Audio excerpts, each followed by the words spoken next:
এটা যেটার সঙ্গে ক্লেমটা আছে সেটা ভাঙা। এরকম ভাবে দেখতেও পারি না বাইকটা পড়ে থাকতে, কি আর করবো। হ্যাঁ পাবি তো। হ্যাঁ এটা এবার থাকবে না না থাকবে সেটা আলাদা ব্যাপার। মাত্র বৃষ্টি হচ্ছিল তাই আমি গাড়িটাকে ঢাকা দিয়ে গেছিলাম, কারণ আজকে আমি গাড়িটাকে পুরো ওয়াশ করে নিয়ে এসেছি, চকচক করছে। এটা আমি জানি অনেকেই চিনতে পারছো, আমার লাস্ট মাইথনের ব্লগটাতে ভিডিও স্টার্টিংয়ে একদম যখন রাইড স্টার্ট করি তখন এটা খুলে হাতে চলে এসেছিলো। এটা লেগেছিল এখানে এইভাবে, যেটা খুলে চলে এসছে। আরেকটা হচ্ছে এই যে এই নাটটা যে ক্লেমটার সাথে ভিতরে আটা আছে, এই দেখো এটা নড়ছে, এটা ছেড়ে গেছে। তো ওটা ওই ক্যাটালিটিক কনভার্টারের সাথে একটা ক্ল্যাম্প দিয়ে আটা ছিল এই নাটটা, তো সেটা ছেড়ে যাওয়ার জন্য আমি বলেছিলাম একটা ওয়ারেন্টি ক্লেম হবে কি না, কিন্তু আনফর্চুনেটলি ওয়ারেন্টি ক্লেম হয়নি। এত এবারে ঝালের একটা ব্যবস্থা করতে হবে। আর লাস্ট যে কাজটা করানোর আছে সেটা হচ্ছে তো মাডব্যাডটা, যেটা লাস্ট দুটো ভিডিও ধরে, লাস্ট দুটো নয় মানে আগের দুটো ভিডিওতে আমি বলেছিলাম যে মাডব্যাডটা আমার চাই, কারণ ওটা ভীষণ প্রবলেম করছে বর্ষাকালে। চলো এক্ষুনি বেরোলে বুঝতে পারবে যে রাস্তাঘাটের কী অবস্থা।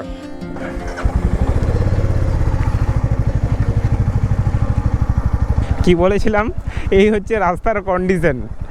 আমি এখন গাড়ি প্রায় 10-এ যাচ্ছি, 10-এ, যাতে আমার পায়ে জল না লাগে। বলো এরকম রাস্তায় ওই মাড ফ্ল্যাপটা ছাড়া আর কি চলা যায়? গোটা পা দুটো একদম আমার কাদায় ভরে যাবে যদি মাড ফ্ল্যাপটা না লাগাই। তার সঙ্গে এতগুলো কাজ, ভালোই হলো। আর একটু আগে বৃষ্টি হয়েছে, এখন বেশ ওয়েদারটা বেশ সুন্দর আর কি, মানে একটা রাইডিং মুড ক্রিয়েট করার ওয়েদার আর কি। মাইথন থেকে আসার পর গাড়ির চেনটা মানে ড্রাই, মানে এমন লেভেলের ড্রাই হয়েছিল যে গাড়িটা পাশ দিয়ে যদি তুমি যাও তোমার মনে হবে যে পাথর ভাঙা মেশিন চলছে লিটারেলি। তো সেইটাই পুরো একদম আজকে ক্লিন করে, পুরো চেন ক্লিন করে ওয়াশ করে গাড়িটা রোদে নামানো ছিল। তারপর দুপুর হতেই দেখলাম যে মেঘটা পুরো ঘনিয়ে আসছে, তাই আমি ঢাকাটা দিয়ে গেলাম, এবং ঢাকাটা দিয়ে যাওয়ার পরেই ঝমঝমিয়ে বৃষ্টি পুরো। আর এখন আবার রোদ, বিউটি অফ বর্ষাকাল। আসলে বর্ষাকালে গাড়ি ধোয়াতে মন করে না ভাই, মানে তুমি গাড়িটা জাস্ট ওয়াশ করে পুরো ক্লিন করে নিয়ে আসবে, জাস্ট একবার তুমি বাইরে বেরোবে, তোমার গাড়ির হাল একদম আগের মতো হয়ে যাবে, কিচ্ছু করার নেই। এরকমভাবে দেখতেও পারি না বাইকটা পড়ে থাকতে, কী আর করবো। চলে এলাম আমাদের দ্বারকেশ্বর নদী। এখন মোটামুটি এই নদীটা জলে ভরে থাকে, শুধু এই বর্ষার টাইমে দেখো কত জল। তাও জলটা কমে গেছে, কালকে কি তার আগের দুদিন তেমন বৃষ্টি হয়নি বলে দেখো 1-2 জায়গায় পুরো বালি দেখা যাচ্ছে। আমি তার আগে একদিন বাজারে এসেছিলাম, পুরো নদীটা জলে ভরে ছিল। ভাই একটু সরে দাঁড়া, রাস্তার মাঝে দাঁড়াতে হবে বল। আর এই নদীটা পেরিয়ে জাস্ট এই ওভারব্রিজটা ক্রস করলেই আমাদের রয়্যাল এনফিল্ডের শোরুম।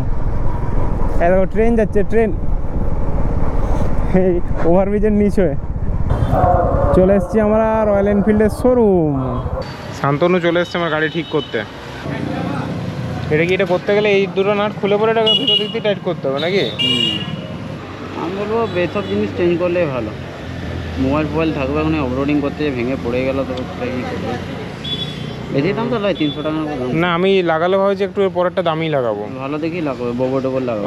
শান্তনু বলছে থ্রেডটাও নষ্ট হয়ে গেছে আর কি, এটা তাহলে লাগালে প্রবলেম হতে পারে, পরবর্তীকালে আবার খুলে পড়ে যেতে পারে, আর ফোনের সাথে রিস্ক নেওয়া যাবে না। তাহলে ভাবছি এটা একটা ভালো দামি দেখেই লাগিয়ে নেবো। থ্রেডে টাইট হয় না মালটা, এই যে নাটগুলো যেটা টাইট হয় ওই জায়গার মালটা, কভারটাই খুলতে হবে। এই যে এটা খুলতে হবে, এই কভারটা 3টা 10 নম্বর খুললে হয়ে যাবে।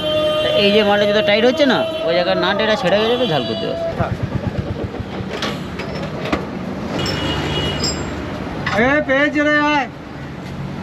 এটা খুলে এটা ভেঙে গেল কি? না না ওগুলো সব ঠিক আছে, ওইটাই ভাঙা। এই যে এটা যেটার সঙ্গে ক্লেমটা আছে সেটা ভাঙা। হুম হ্যাঁ পাবি তো। দেখতে ক্যামেরা এই যে এইটা ছেড়ে গেছিল।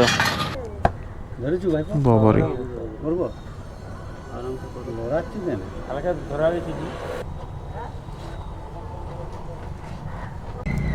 আমি কেমন ওগুলো অন্ধকার দেখছি একটু।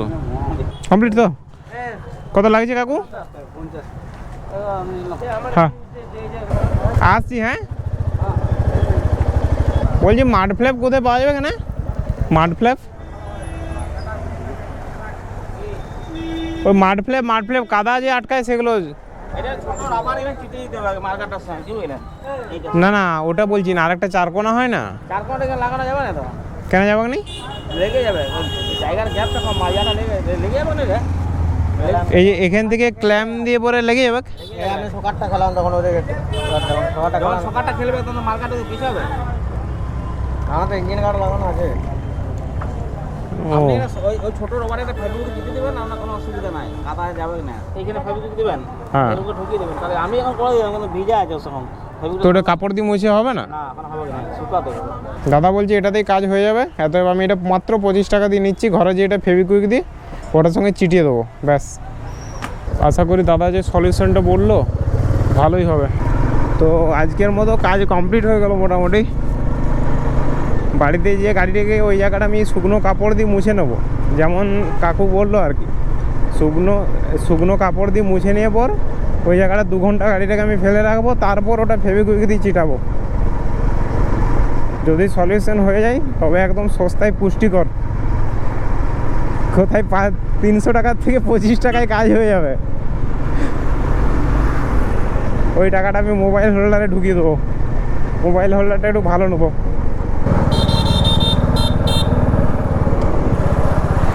এ দেখো এটা কে জানো, এটা আমার একটা বন্ধু রিসেন্টলি ব্যাংকে চাকরি পেয়েছে। দেখো সরকারি চাকরিজীবীকে দেখতে কেমন লাগে বা দেখে নাও।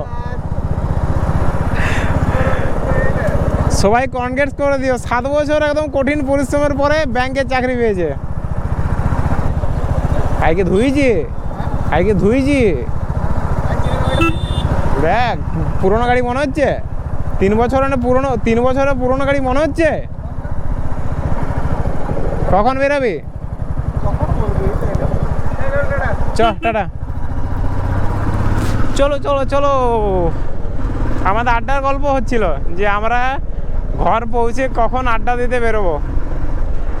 আসলে সন্ধ্যা হলেই আমরা সবাই মিলে একটা জায়গায় আড্ডা দিতে বসি, সব বন্ধুরা মিলে। ওটা আমাদের একদম রেগুলার পার্মানেন্ট অ্যাক্টিভিটি। ইভেন এত বৃষ্টির দিনেও আমরা রেনকোট পরে যাই। তো এই হচ্ছে সঞ্জীবের দোকান। এই তো সঞ্জীব এসছে, তুই ভিডিওতে চলে আসবো। তোর মুখটা পুরো কালো দেখাচ্ছে, কালো। এই চলে গেছে সঞ্জীব, 5 টাকা ফেভিকুইক কিনে নিয়েছি, এই পুরো কাজটা করতে হবে। এই দুটো তো কালকে নিয়েছিলাম, আর এটা একটা 1 টুকরো সিরিজ কাগজ জোগাড় করেছি। কালকে সারা রাত আমি গাড়িটা ওটা শুকোতে দিয়েছিলাম, শুকিয়ে গেছে এখন মোটামুটি। সিরিজ কাগজ একটু ঘষবো ওটাকে পর, কারণ হচ্ছে ভিতরে যদি বালি থাকে এটা উঠে যেতে পারে। তো এটা একটু আমি হালকা ঘষে নেবো। চলো এবার ফেভিকুইক লাগানোর পালা। ফেভিকুইক পুরোটা দিয়ে দিয়েছি, নাও চিটানোর পালা। আর এটা এরকম লাগছে, তো এটা এবার থাকবে না থাকবে সেটা আলাদা ব্যাপার। আমার বর্ষাকালটা পেরিয়ে গেলেই কাজ শেষ মোটামুটি, কিন্তু একদম পারফেক্টলি লাগানো হয়েছে। হ্যান্ডেলটা দেখো একদম পারফেক্ট, দেখতে তেমন বাজেও লাগছে না। ওভারঅল গাড়ির লুকসটা লোকে চোখে নোটিসই পড়বে না, দেখো যে সেরকমভাবে আছে বলে। আমি এরপর গাড়িটা কিছুটা চালিয়ে কিছুদিন, মানে 1-2 দিন, এই ভিডিওতেই আমি এরপরে জাস্ট তোমাদের রিভিউটা শেয়ার করছি। 2 দিন চালানোর পর 4-5টা খালডোবে পড়েছে, কখন ওটা খুলে পড়ে গেছে প্যাডটা বুঝতেই পারিনি। তো ঘষাঘষি করে ফেভিকুইক দিয়ে যে লাগালাম ওটা কিন্তু টেকলো না, তার মানে ওটা সলিউশন হবে না, ওটা টিকবেও না। 2-3টে খালে পড়বে, রাস্তা খারাপ থাকলে ওটা তোমার খুলে পড়েই যাবে। তো রিসেন্টলি আমি শোরুম গিয়েছিলাম, তার কারণ হচ্ছে এই ছবিটিতে তোমরা দেখতে পাচ্ছ আমার ইঞ্জিন অয়েলের লেভেল একদম নিচের দাগটাতে চলে এসছে, আর ওটা আমি টপ আপ করালাম। এখন মোটামুটি উপর দাগে রয়েছে, বোঝা যাচ্ছে কি না কি জানি। আর তার সাথে সামনের যে ব্রেক শ্যু সেটাও আমি চেঞ্জ করে নিয়েছি, সামনের ব্রেক শ্যুটা। আর এটা পুরো হ্যান্ডেলবার থেকে খুলে নিয়েছি। এটা এখনও কিন্তু ঠিক আছে, আমি এটা লাগিয়েছি নাটটা, তো এখনও ঠিক আছে। কিন্তু এটা আমি রিস্ক নিয়ে আর ইউজ করবো না, যেহেতু ফোনের ব্যাপার, ফোন রাস্তায় পড়ে গেলে খারাপ হতে পারে। আর আসি মেন কথাতে, যে শান্তনুকে আমি জিজ্ঞেস করলাম যে এখানে ওই মাডপ্যাডটা, বড় যে মাডপ্যাডটা সেটা লাগানো চলবে কিনা। তো ও বলছে যেহেতু তুমি লং রাইড করো তাতে করে ইঞ্জিনটা হাওয়া পাবে না আর কি, আর হাওয়া না পেলে বেশি ওভারহিট হবে। তো সেই জন্য বলছে না লাগানোই বেটার, বর্ষাকালটা একটু সহ্য করে নাও। তো ডিসাইড করলাম তাহলে ওটা লাগাবো না, যেহেতু ইঞ্জিনটা ঠান্ডা থাকবে না লং রাইডের ক্ষেত্রে। তো বাকি কাজগুলো তো অলমোস্ট কমপ্লিট, আর এটা আমাকে কিনতে হবে। তো এটা কেউ সাজেস্ট করলে করতে পারো একবার, যে বেটার কী পাওয়া যায়। বোবোর আমি জানি ভালো হয়, তার মধ্যে কোনটা মোটামুটি রিজনেবল প্রাইসে ভালো হবে সেটা একটু প্লিজ যদি জানাও। যাই হোক, আজকের মতো ভিডিওটা এখানে শেষ করছি।